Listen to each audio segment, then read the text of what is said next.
Kita melanjutkan pembahasan hari ini dari kitab Exodus, ya, kitab Keluaran. We will continue our contemplation today with the book of Exodus. Kita membaca Exodus pasal 13. Ya. We will read from Exodus 13. Exodus 13, ya, kita membaca, ini nggak terlalu panjang sih, apa ini, ayat-ayatnya, yaitu 17 sampai 22. It's not a long part of the Bible, Exodus 13 from 17 until verse 22. 22, ya. So I start 17, 17 ya, so nanti bisa dibaca juga. Yeah. Setelah Firaun membiarkan bangsa itu pergi, Allah tidak menuntun mereka melalui jalan ke negeri orang Filistin, walaupun jalan ini yang paling dekat, sebab firman Allah, jangan-jangan bangsa itu menyesal apabila mereka menghadapi peperangan, sehingga mereka kembali ke Mesir. 17.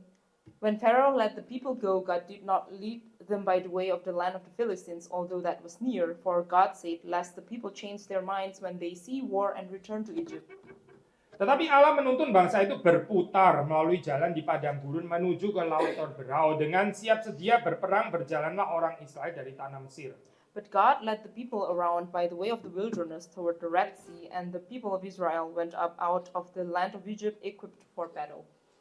Musa membawa tulang-tulang Yusuf, sebab tadinya Yusuf telah menyuruh anak-anak Israel bersumpah dengan sungguh-sungguh, Allah tentu akan mengindahkan kamu, maka kamu harus membawa tulang-tulangku dari sini. Moses took the bones of Joseph with him, for Joseph had made the sons of Israel solemnly swear, saying, God will surely visit you, and you shall carry up my bones with you from here. Demikianlah mereka berangkat dari Sukot berkemah di Etam di tepi padang gurun. And they moved on from Succoth and camped at Etham on the edge of the wilderness. Tuhan berjalan di depan mereka pada siang hari dalam tiang awan untuk menuntun mereka di jalan pada waktu malam dalam tiang api untuk menerangi mereka, sehingga mereka dapat berjalan siang dan malam. And the Lord went before them by day in a pillar of cloud to lead them along the way, and by night in a pillar of fire to give them light, that they might travel by day and by night. Dengan tidak beralih, tiang awan itu tetap ada pada siang hari, tiang api pada waktu malam di depan bangsa itu. The pillar of cloud by day and the pillar of fire by night did not depart from before the people. Mari kita berdoa. Let us pray. Tuhan berkati untuk perenungan pada hari Minggu ini. God bless our meditation on this Sunday. Tuhan membuka hati dan pikiran kami. Open our heart and open our mind. Tolong supaya kami boleh diberkati Tuhan melalui perenungan ini. Help us that we may be blessed by this meditation, Dan kami semua boleh bertumbuh di dalam anugerah Tuhan. and that we all may grow in your grace. Di dalam nama Tuhan Yesus Kristus kami berdoa, kami mohon. In the name of Jesus Christ we pray. Amin. Amen. Ya, LAI saya memberikan judul yang tepat, yang baik di sini, yaitu Allah menuntun umatnya. So the Indonesian Bible has given a correct title for this passage, which is God lead his people. Ya, kalau di ESV Pillars of Cloud and Fire memang unik sini, ya, tiang awan, tiang api. And in the English version, the title is Pillars of Cloud and Fire. It's pretty unique. Ya, either Pillars of Cloud and Fire atau Allah menuntun umatnya, memang dua-dua bicara tentang God's guidance atau God's leading ya di sini. So either the title from the Indonesian, so God leading his people, or Pillars of Cloud and Fire, both are talking about the guidance of God. Sudah, saya harap kita mengerti waktu kita membaca kitab Exodus bahwa ini bukan cuma cerita historis zaman dulu yang kita mengenang atau di dokumentasi by Netflix itu ya, apa judulnya, ya itu terus kemudian jadi perdebatan dan sebagainya, tapi menjadi satu kisah yang juga boleh relevan untuk saudara dan saya. I hope when we talk about Exodus, we will not merely thinking about something happening in the past, but it should also be something relevant to our life. Sebetulnya mau pakai istilah relevan, soal pertanyaan lebih cocok itu bukan apakah Alkitab itu atau khotbah itu atau firman Tuhan itu relevan untuk kita, sebetulnya bukan itu ya pertanyaannya. Actually, when we were talking about relevance, the question is not whether the Word of God is relevant to us, Tapi apakah hidup kita ini relevan dengan cerita Alkitab itu? but does our life is relevant to the Word of God. Ini bukan Alkitab yang mesti disesuaikan, dimasukin di dalam kehidupan saudara gitu ya. Saudara bukan pusat, saya juga bukan. It's not that the Word of God has to adjust to our life, because we are not the center. Tapi hidup saudara ini ada kaitannya nggak sih sama Alkitab? Waktu kita baca cerita Alkitab ini, kehidupan kita ini mirip nggak sih sebetulnya dengan cerita Alkitab itu? But does our life have connection with the Word of God, with the Bible? Alkitab nggak perlu relevansi saudara dalam kehidupan saudara dan saya. Nggak perlu relevansi dalam hidup saudara dan saya. Nggak perlu relevansi untuk hamba, nggak perlu. The Bible doesn't it relevance with our life, doesn't it relevance with the city of Hamburg. Hidup saudara dan saya ini relevan ya untuk Tuhan? Itu pertanyaannya. But does our life is relevant to God? Apakah kita bisa menempatkan diri kita waktu kita baca cerita Exodus atau kita rasain cerita apa sih kayak gini nih ya? Ada hubungannya sama hidup saya gitu. Can we actually place our life in the story of Exodus, or do we think, oh, what story is this? It doesn't have any relation to my Sayang life. ya, kalau kita nggak bisa berbagian di dalam cerita Alkitab itu yang rugi bukan Tuhan, tapi kita yang rugi sebetulnya. It's a pity if we cannot connect to the story in the Bible. So, kita melihat di dalam bagian-bagian awal ini, again, pas lah ya, ini Saudari Karista terjemahin di sini, bahannya memang hari ini agak sedikit dibanding yang lain, dibanding minggu-minggu sebelumnya. So yeah, it's actually good today because the meditation today is not as long as the other meditations, and I'm translating. So, di situ saudara melihat 17-18 ya. Ini konteks sensitivity Tuhan kita. So first we see in verse 17 and verse 18, so we have the context sensitivity of our God. Yaitu mengenal dengan baik umat yang dia pimpin. God knows his people very well. Perhatikan, saya baca ulang ya, ayat 17. Di situ firman Allah, jangan-jangan bangsa itu menyesal apabila mereka menghadapi peperangan sehingga mereka kembali ke Mesir. So, ditaker ya sama Tuhan. I read again from verse 17, lest the people change their minds when they see war and return to Egypt. So God really knows the people. Ada concern dari sisi Tuhan bahwa kalau peperangan terlalu berat untuk umat Israel, mereka bisa discourage gitu. There's a concern of God from God's side that if the battle is too hard, that the people of Israel they want to come back to Egypt. Tuhan itu mengenal kita itu sangat tepat ya, sangat tepat gitu. And God knows us very accurately. Kita kadang mengenal anak aja bisa nggak tepat ya. Kadang-kadang kita kasih tuntutan yang mungkin kelewatan gitu terhadap anak gitu, sehingga anak itu jadi discourage misalnya. Even us as parents, we sometimes do not know our kids correctly. Sometimes we ask too much from our kids. Atau mungkin sebaliknya kita terlalu lembek, terlalu apa ya namanya sih, terlalu nggak ada standar, ya juga nggak mengenal juga berarti. Or maybe we lack in standards, so we ask too less from the kids. So it's also not knowing very well. Tapi Tuhan itu mengenal dengan baik kekuatan umatnya. Dia mempertimbangkan ini kalau jalan langsung ya akan berhadapan dengan hostile forces. Dan mereka bisa very discouraged gitu di dalam perjalanan mengikut Tuhan. But God knows the strength of His people, and He knows if we go directly there and then they will have a strong hard battle, that they will not have the strength to go through this journey. Maka jalan berputar. And that's why they go around. Jalan berputar nggak harus selalu salah sih, ya. Itu semacam detour gitu ya. Kita pikir maunya itu apa direct itu lebih baik. So a way around a detour it doesn't have to be wrong. So sometimes we want to be directly in the destination. Saya baru lihat ada satu grafik menarik. Saya mungkin saudara yang belajar fisika lebih ngerti jauh daripada saya lah ya. I have seen a very interesting graphic. Maybe those of you who learn physics will understand it more. Itu ada satu bola ya, mau sampai sini ya. Itu nggak tahu ini benar atau nggak, correct me if I'm wrong ya saudara ini. But anyway, ini bukan firman Tuhan karena ini fisika, jadi kalau salah ya. Tapi katanya ya, kalau dari sini ke sini itu bola, maksudnya kelereng lagi. Itu bukan garis lurus begini, itu nggak lebih cepat daripada model gini. Itu kalau garisnya begini, itu bolanya, itu kelerengnya akan lebih cepat ke situ. Ini kan semacam muter ya sebetulnya, bukan garis yang langsung. Menarik ya, fisika ini. So yeah, it's like a graphic in physics that when a ball or a marble going through this point, that it's not faster if it goes straight away, but even it's going like this is actually faster. Ya, atau saudara bisa selidiki sendiri lah gitu ya. Maybe you can research. Ya karena ada gravitasi gitu ya. Ini bukan cuma masalah secepatnya gitu, tapi gravitasinya mesti diperhitungkan dan sebagainya. Because there's gravitation, we have to think about the gravitation law. We have to count that. Ini ilustrasi sederhana ya. Karena kita juga pikir jalan yang paling bagus itu yang ya dari sini ke sini yang jalan lurus gitu ya. Tapi Tuhan itu ternyata enggak seperti itu. It's actually very simple illustration, and sometimes we think that the best way is to go straight away to the destination, but God is not like that. Tuhan pakai jalan berputar, dan itu juga untuk kebaikan kita karena Dia menakar dengan pas. God also uses detour because He has counted everything. perfectly. Dan betul saya yang dikatakan Tuhan itu betul. Kalau sudah baca di pasal 14 ya, pasal 14. And it's actually true if what God has actually thought here. If we read in Exodus 14, Saya baca ya, saya 3 ayat saja. 14 ayat 10, 11, 12.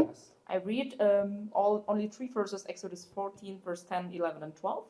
Ketika Firaun telah dekat, orang Israel menoleh, maka tampaklah orang Mesir bergerak menyusul mereka. Lalu sangat ketakutanlah orang Israel dan mereka berseru-seru kepada Tuhan dan berkata kepada Musa, apakah karena tidak ada kuburan di Mesir, maka engkau membawa kami untuk mati di padang gurun ini? Apakah yang kau perbuat ini terhadap kami dengan membawa kami keluar dari Mesir? Bukankah ini telah kami katakan kepadamu di Mesir, jangan mengganggu kami, dan biarlah kami bekerja pada orang Mesir, sebab lebih baik kami bekerja pada orang Mesir daripada mati di padang gurun ini. I read, when Pharaoh drew near, the people of Israel lifted up their eyes, and behold, the Egyptians were marching after them, and they feared greatly. And the people of Israel cried out to the Lord. They say to Moses, is it because there are no graves in Egypt that you have taken us away to die in the wilderness? What have you done to us in bringing us out of Egypt? Is not this what we say to you in Egypt? Leave us alone that we may serve the Egyptians, for it would have been better for us to serve the Egyptians than to die in the wilderness.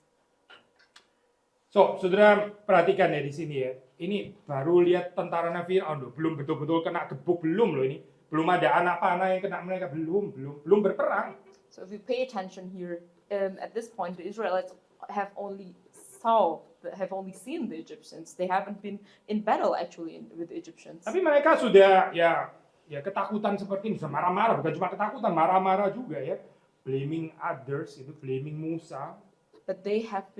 But at that point they have been in such a great fear that they blame so many people blaming Moses. Ini childish ya, saya lihat begini ini. Childish ya. It's very childish. Ya nggak bisa melihat pekerjaan Tuhan yang sedang memimpin, tapi ada kesulitan sedikit, suruh orang lain yang tanggung jawab, dia sendiri selalu cuci tangan dan that you cannot see the guidance of God, and when there's a small mistake that you wash your hand and blaming others. Gak ada gratefulnya kepada Musa gitu ya. Yang salah siapa? Ya Musa gitu, mestinya kita di Mesir aja gitu ya. Padahal kalau dibalikin lagi ya bener tadi mereka memang mau balik ke bondage, ke penindasan itu. They were not grateful for Moses, and if you think about it, do they really want to go back to the bondage of slavery in Egypt? Dan Tuhan tahu, Tuhan sudah melihat ketidaksiapan bangsa Israel ini ya, yang rada manja ya, spoiled ini sebenarnya gitu. And God knows the unreadiness of the Israelites, and it's actually kind of spoiled childish behavior. Iya, dan makanya dia nggak bisa bertemu dengan hostile forces, ini mau ngomong apa lagi kayak begini ya. Ini cuma gini aja, cuma ada Firaun di belakang sudah ngomongnya kayak begini. And that's why they cannot meet hostile forces, because they just saw Pharaoh on back, and that was their response. Dan ya ini poin yang menarik ya saya, untuk saudara dan saya, kita bisa hayati dalam kehidupan kita.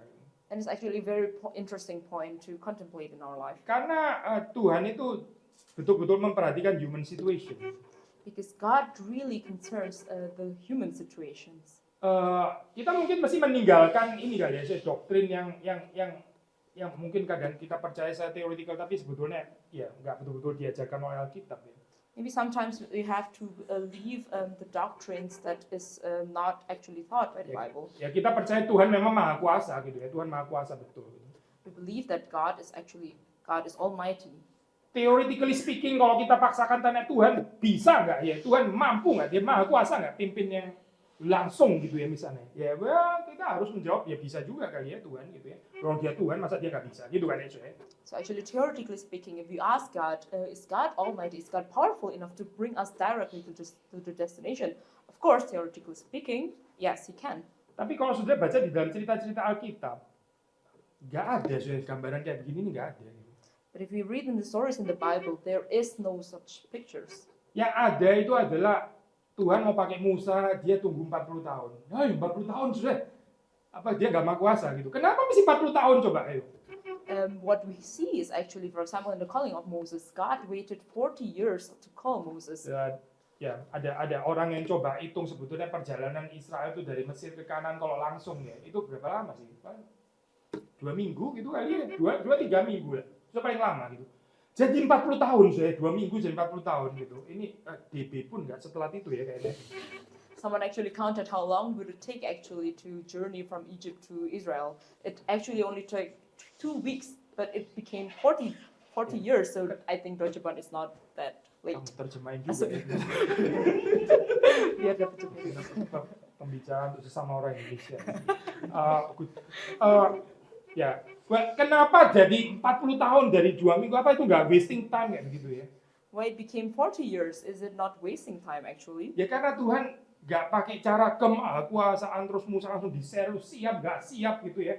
Pokoknya sekarang karena waktunya sudah terlalu lama gitu ya. Kita nggak baca cerita itu loh di Alkitab gitu. Because God is not using His almightiness and just pushing Moses despite his readiness or unreadiness. God is not telling that.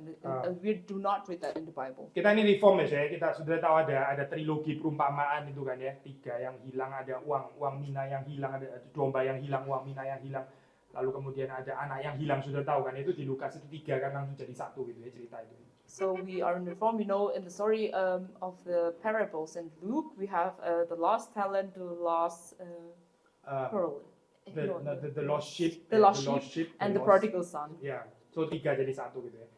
Sudah tahu kan di dalam 2 yang pertama itu waktu hilang, domba hilang dicari gembalanya, uang hilang dicari oleh pemiliknya. Giliran yang ketiga, cerita yang paling panjang, anak yang hilang, bapaknya nggak cari gitu ya. Kita orang reform kok gini ya ceritanya gitu ya.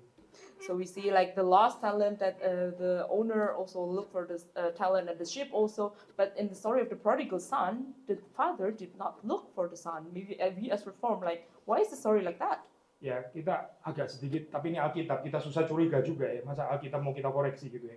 Karena Lukas seperti kurang reform atau bagaimana ya, kenapa kok bapaknya nggak cari ya di sini gitu. But we know that, we cannot correct the Bible, it's the Bible, but maybe Luke is wrong. Why is the father not looking for the son? Ya, padahal 2 yang pertama itu sudah bagus kan, benar-benar dicari, inisiatifnya jelas ya. Dari gembalanya, dari yang punya uang gitu kan. Karena memang domba nggak bisa balik sendiri, uang nggak bisa balik sendiri. Tapi kenapa di dalam cerita yang ketiga ini kayak gini? So the first two stories is actually very nice, like the owners are looking for the talent, for the ship, but because maybe the talent and ship cannot come back on their own, but in the third story, why is the father not looking for the Kenapa son? dia nggak uber ke kota itu, tarik seret anyway, dia sudah hidupnya ancur-ancuran ini, tarik aja seret pulang ke rumah, tetap lebih baik kan daripada dia ancur di sana kan? Why didn't he take his son from this destroyed city, come back to their home? Saudara, I think di dalam parabel ini bukan kebetulan deh. Yang pertama itu domba itu ya domba. Yang kedua ini uang. Yang ketiga ini manusia. I think it's not a coincidence that the first story is ship, and the second the talent, the ship, and the third story is a man, a human. Memang sih domba ya sebetulnya membicarakan manusia, nggak benar-benar literally tentang domba. Uang juga sebetulnya tentang manusia kan ya, kita tahu gitu. Of course, both ship and talent actually also depict human. Tapi waktu parabelnya sendiri memakai benar-benar manusia ya, di situ Tuhan bukan main tarik kayak begitu gitu ya. Lu mau nggak mau saya tarik sekarang, tapi Tuhan tanda kutip saya merely hanya tanda kutip menunggu. But in the third story, where human is actually used in the parable, God does not just pull the person away, pull the person back, but God merely waits. Merely-nya tanda kutip. Merely, quote unquote. Kenapa ya saya? Kenapa Why? itu buat ya? Why? Kenapa kamu nggak terjemahin? Ya, kenapa saya? Ya karena Tuhan itu menuntut manusia sendiri itu punya responsibility untuk kembali kepada Tuhan. Why? Because God also requests our responsibility to come back to God. Tuhan nggak main tarik, seperti Tuhan juga nggak main tarik Musa kan ya. Tuhan nggak bilang, lu siap nggak siap, pokoknya seminggu lagi paling telat, lu sudah harus membebaskan bangsa. Nggak ada, cerita itu nggak ada. God didn't force Moses, despite, I don't care if you're ready or not, you have to free the Israelites now. Tuhan nggak memperlakukan manusia seperti itu ternyata. God does not treat people like that. Termasuk di dalam cerita The Return of Prodigal Son itu ya, Tuhan menunggu, itu memberikan ruang kepada manusia untuk kembali kepada Tuhan. Ini ada bagian yang dia harus selesaikan, yang nggak bisa dilempar kepada Tuhan. Ini bagiannya dia. Also in the story of the prodigal son, we see that the son has to take care of their business before coming back to God. That's his business, not God's business. Kita mau pimpinan Tuhan, kita mau Tuhan memimpin ke padang rumput yang hijau, apa air yang tenang dan sebagainya. Tapi dalam kurung regardless my human situation, saya siap nggak siap, pokoknya Tuhan pimpin aja. No such thing di dalam Alkitab, nggak ada itu. We want God to lead us to still water, to green meadows, regardless of our situations. God, please bring me there. No, there's such picture in the Bible. Tuhan menunggu, Tuhan menunggu, dan saudara akan diminta pertanggungjawaban di dalam menunggunya Tuhan itu. God waits, and God asks for our responsibility in waiting for God. Seperti di sini ya, saya. Again, Israel juga nggak main ditarik, lu siap nggak siap, mau ketemu Fir'aun, mau ketemu apalah bangsa Assyria atau Mesopotamia, Babilonia, pokoknya jalan lewat sini, ini yang paling cepat. Bukan itu saya ceritanya. Just like in the story, God does not just lead the Israelites, let's just meet the Assyrians and just come into battle. No. Saya mau kutip Fred Heim ya, sedikit berhati-hati. Kalimat ini bisa kontroversial, sih, tapi saya sudah jelaskan tadi ya, hopefully sudah bisa mengertinya itu. I will quote a sentence from Fredheim. It can be a little bit controversial, but I have explained it before, so I hope you understand it. So, the human situation makes a difference regarding God's possibilities and hence affects the divine decisions. Keadaan situasi manusia itu indeed itu membuat perbedaan, saya. Itu tentang bagaimana Tuhan itu memimpin ya. Kemungkinan-kemungkinan yang disediakan Tuhan.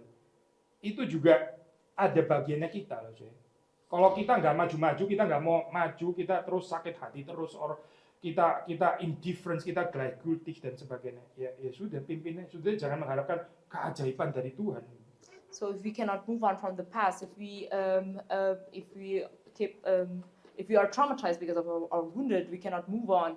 Then maybe we cannot. It will affect quote unquote God's possibility in His guidance, in His leading us. So sekali lagi ya, saya. Jadi Tuhan tuh nggak ignore ya. Dia itu nggak override ya, obstacles atau apa ini ya, halangan-halangan kesulitan yang ada di depan. Itu Tuhan sudah lihat semuanya dan Dia memperhitungkan itu semua. So once again, God does not ignore or override all the obstacles in front of our life. God has counted everything. Makanya bersama dengan ini berarti saudara dan saya sebetulnya juga nggak bisa ada excuse, nggak bisa ada excuse. So that also means that we cannot have excuse. Kalau Tuhan nggak memperhatikan obstacles itu ya, regardless obstacle, nah semua orang dipanggil sama berat ya. Sama perjalanannya, ya mungkin kita bisa ada excuse ya, Tuhan ini kan terlalu berat untuk saya. Mungkin untuk Paulus cocok, tapi bukan untuk saya ini kayaknya. Bisa excuse ya kita. If God doesn't consider all the obstacles, the hardness, and He calls all of us the same way, in the same journey, then maybe we can have excuse. It's too hard for us. Tapi ini Tuhan memperhitungkan loh, setiap kemampuan kita, ya, obstacle apa, halangan apa, beban apa yang kita bisa tanggung sama itu sudah diketahui semua oleh Tuhan. Dan Tuhan itu pimpinnya pas. Makanya nggak ada excuse sebetulnya dalam hal ini. But God has taken everything into account, our strength, all the obstacles that we will face, so we cannot have excuse in this. Untuk orang Kristen tertentu, ya penyangkalan dirinya adalah mesti menyerahkan kepala dipenggal gitu. Untuk saudara dan saya, ya mungkin bukan itu ini penyangkalan diri kita nggak sampai ke sana gitu. Kita nggak bisa excuse. Gitu. For some Christians, they're calling for self-denials until they are beheaded. But for all of us, maybe that's not our calling.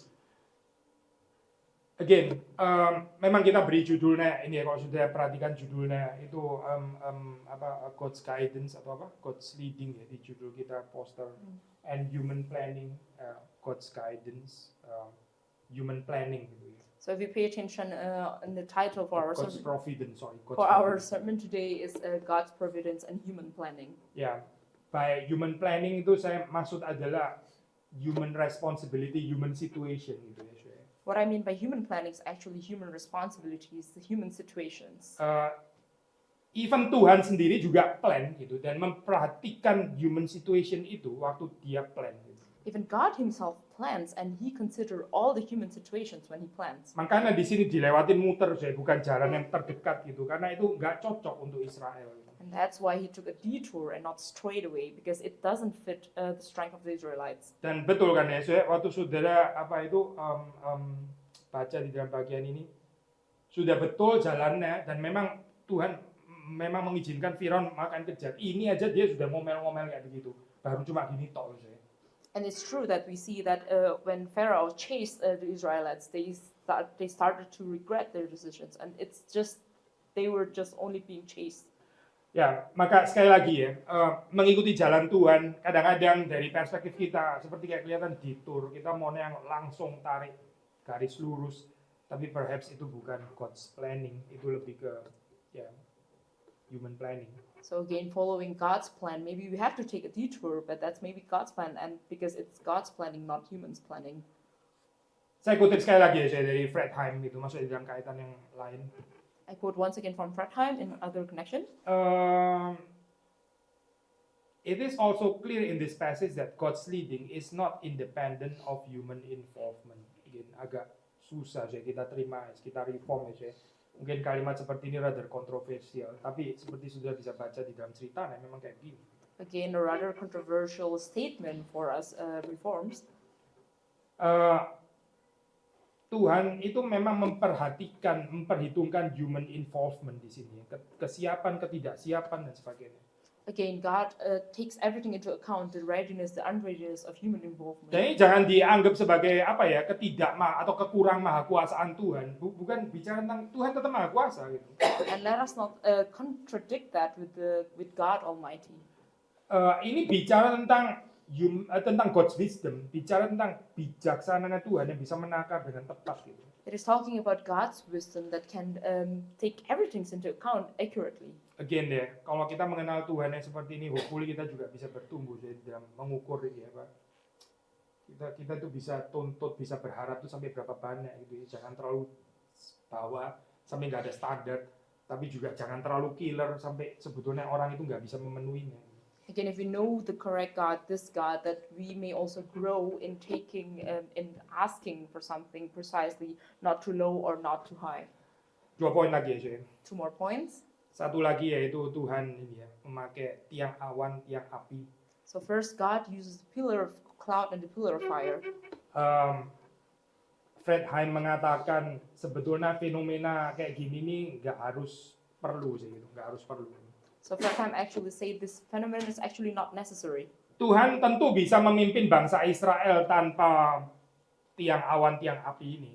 Of course, God can guide the Israelites without the pillars of cloud or the pillar of fire. Tapi Tuhan memberikan itu karena apa sih? Untuk apa? But why did God give that? Karena seringkali kita itu perlu jaminan yang kelihatan ya, tangible assurance itu, yang kelihatan. Because sometimes we need a tangible assurance, something that we can see. Nah ini loh saya, roti dan anggur ini contoh perfect, ini tangible assurance namanya. So a perfect example, the bread and wine, it's a tangible assurance, something that we can Ini see. kan sesuatu yang kelihatan, bukan cuma kelihatan, tapi kita bisa pegang, ya, kita bisa kecap. Ini kan tangible, tahu saya istilah tangible itu ya, sinnlich gitu ya, sesuatu yang benar-benar bisa dipegang, dikecap, dilihat dan seterusnya. It's even not only something that we can see, we can touch that, we can taste that, we can eat and drink that. Ya, karena kita ini seringkali lemah ya, mengikuti pimpinan Tuhan di dalam dunia yang tidak kelihatan. Because most of the time we are very weak in following God's guidance that we cannot see. Tuhan kan memang nggak terlihat, Tuhan itu di dalam dunia yang tidak kelihatan, betul kan ya? Because God, we cannot see God because God is in the invisible world. Saudara dan saya, kadang-kadang kita itu buat kita yang real adalah yang kelihatan. Gitu. And sometimes we think that what is real for us is something that we can see. Ya, Tuhan mengerti kesulitan ini. And God knows our struggles. Makanya diberikan yang kelihatan di dalam hal ini, tiang awan, tiang api itu jelas gitu ya. Jadi mereka itu bisa assure, betul loh ini Tuhan betul-betul memimpin kita. Gitu. And that's why He gave the Israelites something that they can see, the pillar of cloud, the pillar of fire. It's true that God is leading us. Tuhan memberikan kepada kita tangible assurance yang kelihatan gini ya saya. Ini harusnya membawa kita untuk bertumbuh, semakin mengenal, semakin yakin ya. Hal-hal yang tidak kelihatan itu jangan terus yang kelihatan terus ya. Ini kayak orang nggak lahir baru dong kayak begini. So when God gives us a tangible assurance, we ought to grow also to believe in those things that we cannot see. Saya ambil perbandingan contoh ya saya di dalam Injil Yohanes. I will take an example from the Gospel of John. Tuhan kan memberikan tanda ya. Tuhan itu mengenyangkan, tadi yang saya baca Yohanes 6 itu saya. Tuhan kan mengenyangkan mereka itu dengan roti. Itu kan tangible assurance.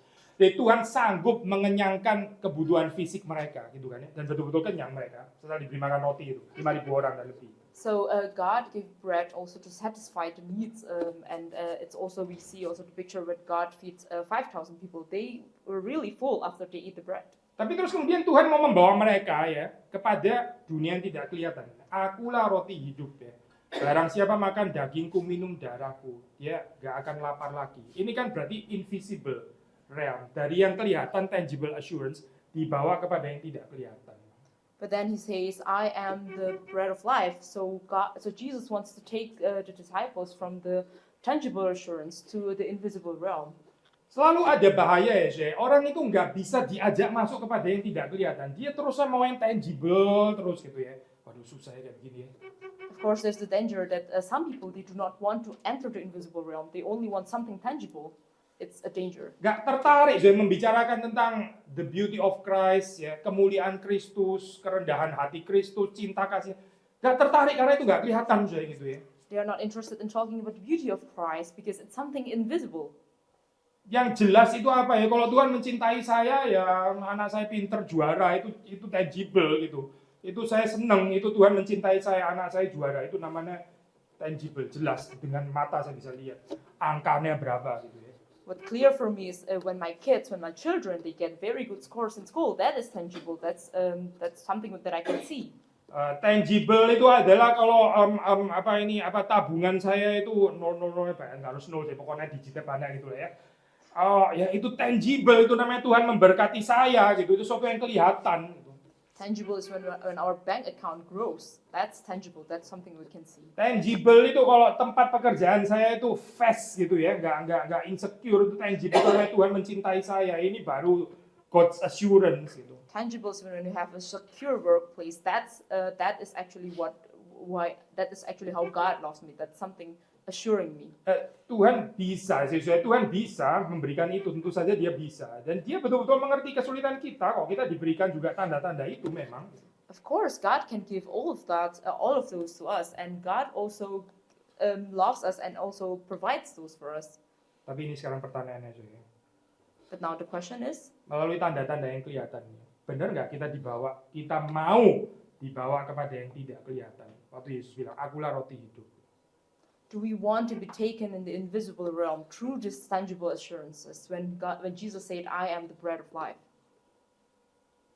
Atau kita bilang, sudahlah Tuhan, nggak usah ngomong yang invisible, itu abstrak sekali, sudah kita ngomongin uang, ngomongin anak pinter, ngomongin properti aja itu lebih jelas, ngomongin makan cukup, pekerjaan stabil, yang ini aja. Itulah dikatakan oleh orang-orang Yahudi di dalam zaman Yesus. Or do we say, let's not talk about this abstract things, let's talk about money, let's talk about kids, let's talk about properties. That's something that the Jews thought at that time. Mereka bilang, aduh ini orang ngomong apa sih, suruh makan darahnya, minum darahnya, makan tubuhnya, dagingnya, aduh apa-apaan kayak gini. Mendingan kayak kemarin itu, kita kenyang makan, ini jelas, ini konkret, ini tangible assurance kayak begini. Sekarang ngomongin roti hidup lah, makan dagingnya, darahnya, aduh apain kayak gini, kami kanibalisme. Maybe the Jews thought at that time, what is it talking about? Drinking his blood, eating his body, let's just talk about just like yesterday, we eat and we got full. Ya, gak bisa diajak masuk kepada invisible realm. So they cannot be taken into this invisible realm. Ya, orang yang gak bisa dibawa ke dalam invisible realm, ya. Yang gak bisa berdoa juga, berdoa kepada siapa? Ngomong apa? Oh di atas ini atap, mau ngomong kemana? Tembok maksudnya itu. Karena nggak kelihatan. Those who cannot be taken into the invisible realm cannot also pray, because where do you pray to? To the walls, to the lamps? Juga nggak akan mencintai firman Tuhan. Firman Tuhan dicintai, dimakan, dilahap, dan apa-apaan ini. They will also not love the word of God, to eat the word of God, to consume the word of God. Padahal itu istilah yang dipakai di dalam Alkitab ya. Kalau kita baca di dalam kitab nabi-nabi itu ya. Firman Tuhan yang dilahap, ya, dimakan. Karena memang benar makanan. And that's actually a term used by the prophets. The word of God is being consumed. Terakhir ya, terakhir. Last point. Bicara tentang tulang-tulang dari Yakub di sini. Talking about the bones of Joseph.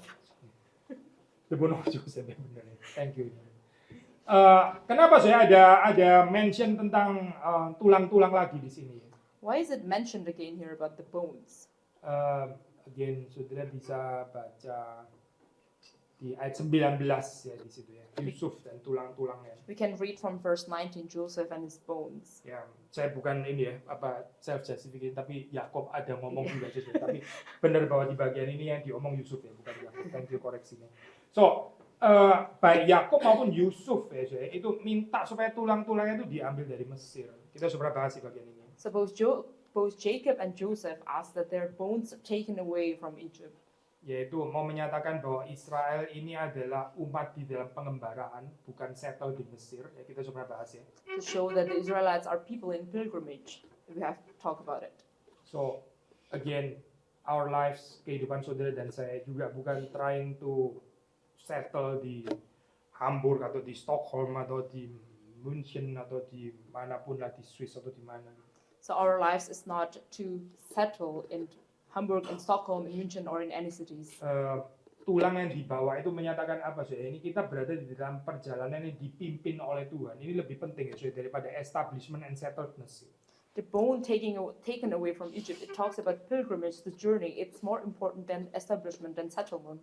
Beriman kepada Tuhan, berrelasi kepada Tuhan itu lebih penting daripada pasang apa ini ya, kemah tonggak naik gitu. Ini sudah di sini sudah, kalau bisa nggak usah jalan lagi gitu ya. To have faith to God, to be in journey with Him is actually more important than to settle in one place. Juga tulang-tulang ini menyatakan bahwa ada closure yang jelas ya, perpisahan yang jelas dengan Mesir itu. Ini Israel bukan lagi di Mesir, kita sudah berpisah dengan Mesir. And the bones taken away also gives a closure to that Israel has nothing to do anymore with Egypt. Sudah saya kasih perbandingan supaya untuk saudara jangan abstrak ya itu ya. Let me give a comparison so it will not be too abstract. Cerita sekolah minggu yang terkenal itu saya. The story, a very famous Sunday school story, Ya, istrinya Lot. the wife of Lot. Ya, itu dia menoleh ke belakang. She turned her head back. Gak ada closure berarti dengan Sodom dan Gomora. Gak ada closure ya. Dia gak mau ada closure. And when she didn't have any closure with Sodom and Waktu Gomorrah, Tuhan panggil keluar, dia melihat ke belakang. Dia terlalu mencintai Sodom dan Gomora.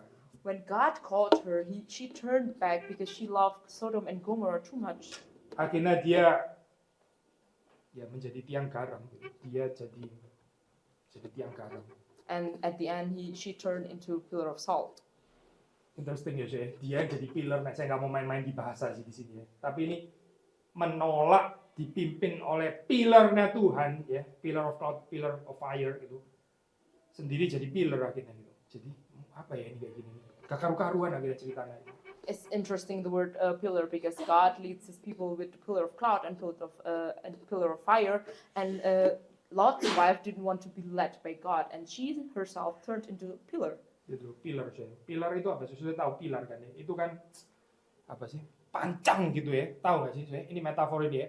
Establishment settledness sudah di sini saja begitu ya. So we know what pillar is, and pillar actually in pictures settlement, establishment, just stay in this place. Coba perhatiin, pillar cloud-nya Tuhan, pillar of fire-nya Tuhan, itu bukan pancangan sudah, tapi jalan terus itu. Ini pillar loh istilah dipakai itu.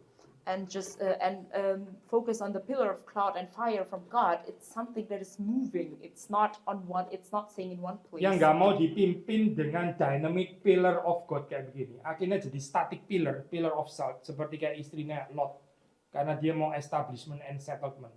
Those who do not want to be led by the dynamic pillars of God will be a pillar and will be only in one place, a static pillar. Hidup kita tuh nggak pernah di sini, saya nggak pernah berakhir di sini, gitu nggak pernah. We know that our life never ends here in this world. Karena kita terus berjalan di dalam pimpinan Tuhan, itu yang bahagia.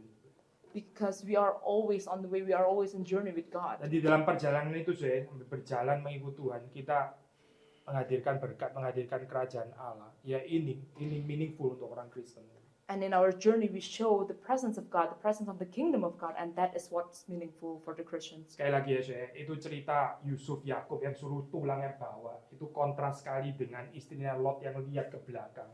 Dia mau establishment and settlement di Sodom dan Gomora, nggak mau pisah dengan dunia ini.